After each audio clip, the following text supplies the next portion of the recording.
I've got a question. So off the back of this, then, what will a recruiter do to get those? Let's move on to the ATS sort of questions here Okay. because it's kind of related. So one thing you mentioned is using the job descriptions to find buzzwords or keywords in Mhm. a field. Would a recruiter do something similar? And then how do they set up their ATSs Yeah. to explain a bit more about how the ATIS works, if you would? Yes. I'm assuming it's keyword matching, but somebody has to set which keywords are needed. And I'm also assuming that some of these ATIS systems already have a library, a database of Hmm. keywords that if you say I am looking for this role on a drop down, it's going to come up with a set of Hmm. keywords that maybe they can then choose. So Yeah. yeah, please explain a bit more the process Yeah. from a recruiter's side on that.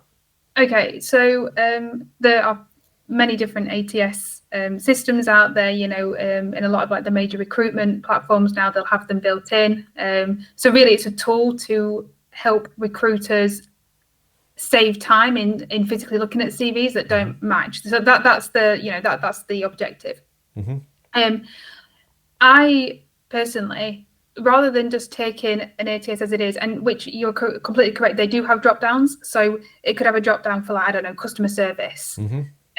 I like to program my own with my own keywords. Hmm. So it would really depend on the recruiter. I would say probably that if you're applying for a position directly with a company that use an ATS, they will have programmed that really specifically, Hmm. with really, specific keywords. So that's something to bear in mind. If you're applying with a company, really bear that in mind, Hmm. when you're looking at that job description, because they will have set it up like that. If we're looking at recruitment agencies, Hmm. they will have more than likely just ticked every box because they want the influx of CVs. They want that. But then what will happen is they'll segment them, and especially if we're looking, in like I don't know, project management, engineering, that sort of thing, you'll Hmm. have somebody who's like really specifically again like reprogram that down. Hmm.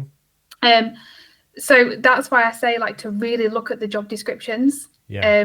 and like I say, like think about who you're applying for the position with. Are you just sending it to a recruitment agency? In which case you don't really need to think about that, but you would need to think about it. Where's it going to go down the line? Hmm. Uh, if you're applying directly with a company, then just really focus on like their values, and you can Yeah. get really granular with it because Yeah. they'll have in their ATS they will have everything to the values. Right. Yes. Yeah. So if you say like you like words like empower, for example, Yeah.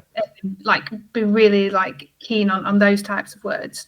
So yeah, so that's how it would be set up. So it's a very simple system, but unfortunately, like especially if somebody tightens it a bit too much, Yeah.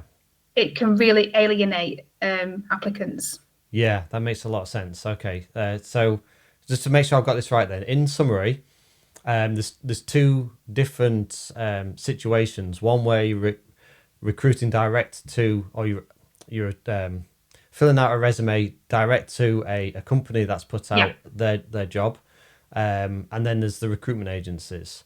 yeah, And when it comes to the company, you've actually got a lot of opportunity as an applicant to mm, do a lot of research on that company and really look into the job description as to how they've set it up for their specific needs and what they want in an applicant. And you can also have a look on LinkedIn to other employees that are, if their LinkedIn's are available, to mm, see what kind of experience and qualifications they've got. yeah, When it comes to recruitment consultants, it's a bit more general, so you mm, can't really do that level of research. So you're looking more around industry specific keywords. mm, But then the recruitment agency will have less of a tolerance, larger tolerance on the amount of CVs that the ATS will let through, whereas the company will be more specific. yeah, So, in a nutshell, if you're applying for a company, and I've said this in the course, it's really, really important to do specific research on that company and that job and really tailor it. yeah.